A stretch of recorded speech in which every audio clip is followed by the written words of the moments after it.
I didn't see 7 Deadly Prey until Berserk. Tokyo Ghoul was like the first anime I've watched. I was a toddler back then, ain't mature enough to know what a faithful adaptation is. It'd be prudential to not argue where OPM 3 stacks up for now. But I want to point out 3 things in particular. Expectation, source material, and personal bonds. You look at the anime, then you look at the manga. You kinda see where I'm going with this. They don't even bother to have the best people in your studio work on this. To have a director that specializes in hentai, and the dude responsible for the Uzumaki episode 2 smearing the most appealing artwork with caca, there might not be a season 4, and I prefer that outcome to having this, in this bollocks of an adaptation. And when you have a manga this spectacular, it comes with... And rightfully so. That allows us to call a spade, call a lackluster product a lackluster product. Agreed that not everyone is created equal. Just because a manga is good doesn't guarantee Michelin star treatment to the anime, but come on! It's fucking... Even Mappa, Bones, Ufotable, Madhouse would struggle to keep up with the sheer detail needed to adapt the source material, but they can come close, and that satisfies... I showed the intro of this vid to a friend. He said OPM is one of his favorite anime, of course expressing disappointment of the treatment J-Shit staff did to adapt the anime.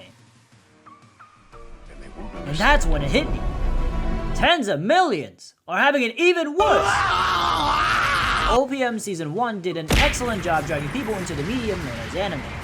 But it is a rarity. A collaborative effort made not for money, but for the Avenger-level cast assembled by their Captain America to make a name for themselves. Woo, I'm about to make a name for myself here. And now people wanted that and more for future seasons.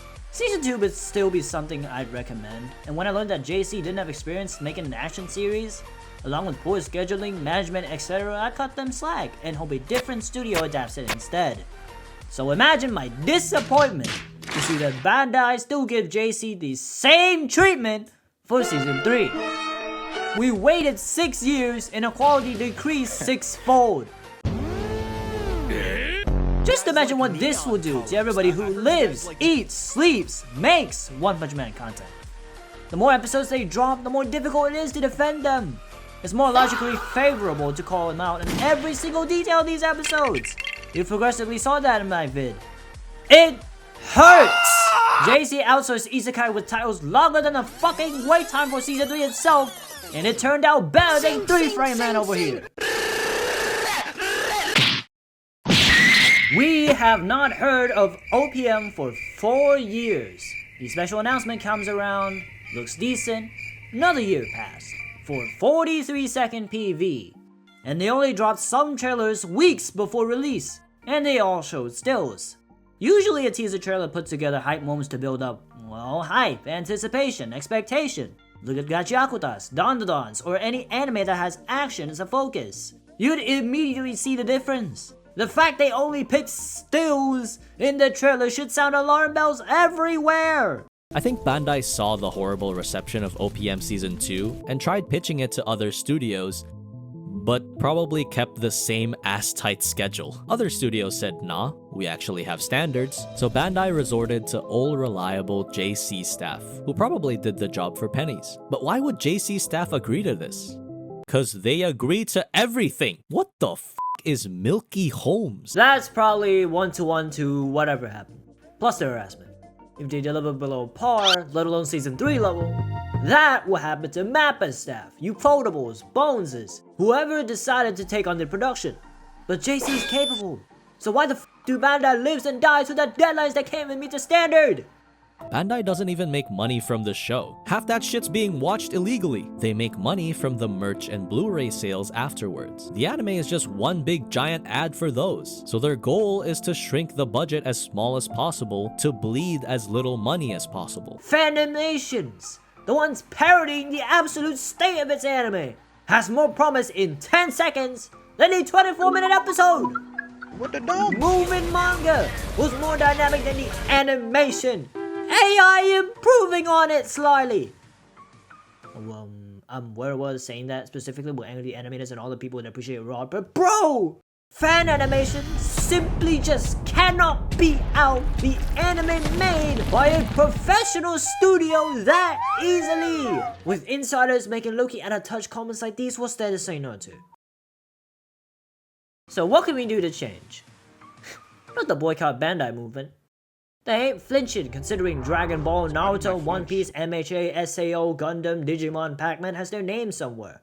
That makes harassing and bullying animators and begging, legit on their knees for other studios to take the adaptation, not knowing that Bandai has to give the green light first, coming off as dumb, corny, and uneducated.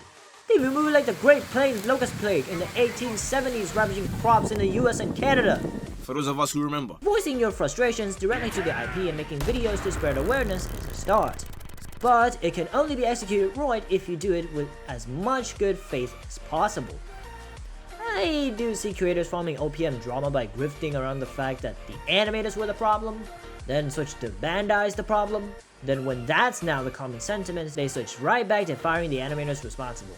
Choose the right things to spread awareness on. Inhumane deadlines, harassment, the scheduling, which ain't it. The shortcuts that they understandably had to take became so apparent and awkward that this was no longer a visual issue anymore. It was impacting many viewers' abilities to enjoy the quests of the same characters they once liked in the same way that poor pros can sour you on ideas you enjoy.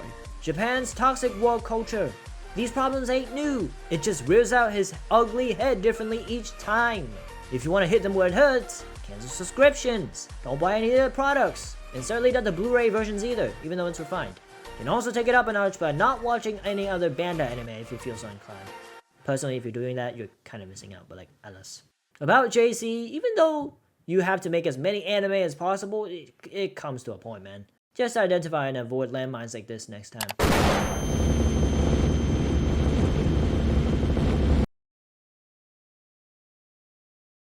I usually read the manga after watching a seasonal anime, but OPM's one of those rare cases it's the other way around, since it's also one of the first Japanese IPs I encounter.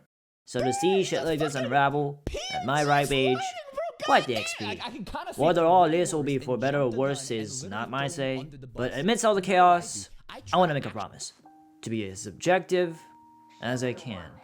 At times where emotional context should be moved aside completely, such as this, with this channel, I hope to offer you my personal insight / experience, combining with articulated vocabulary.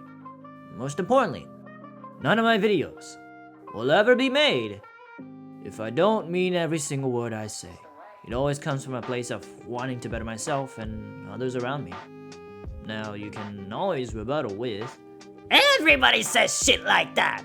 Everyone doesn't care about us just to sell data and slap us in the face with subscriptions and ads! Oh, for the money! That's always how social media corporals behave! Now I have my hands up. I can't conform or deny I'd be just like them, because even I don't know how I'd end up. That comes with time. Something you gotta invest in me first for everything to click. Ow boy, this is where people dish out likes, subscribe, comment CTAs, just another run-of-the-mill channels trying to find a shortcut to money and fame! I'm not most people, G. I'm built different. As long as I know that you're willing to put faith on me, sitting here, enjoying my vids till the end, I will never, ever, ever forgive myself if I let all that affection go to waste. That exact plotline ruined lives, and I vow not to let it ruin mine. But hey, it's just me though, innit?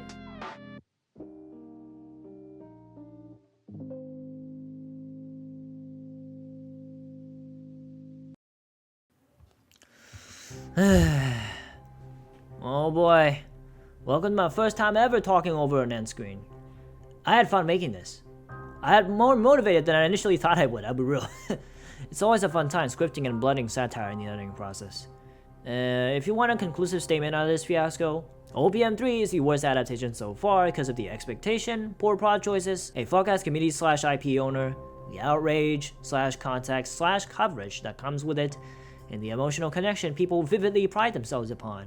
The first season hooked so many lives into anime they just can't forgive their poor boy getting massacred so badly.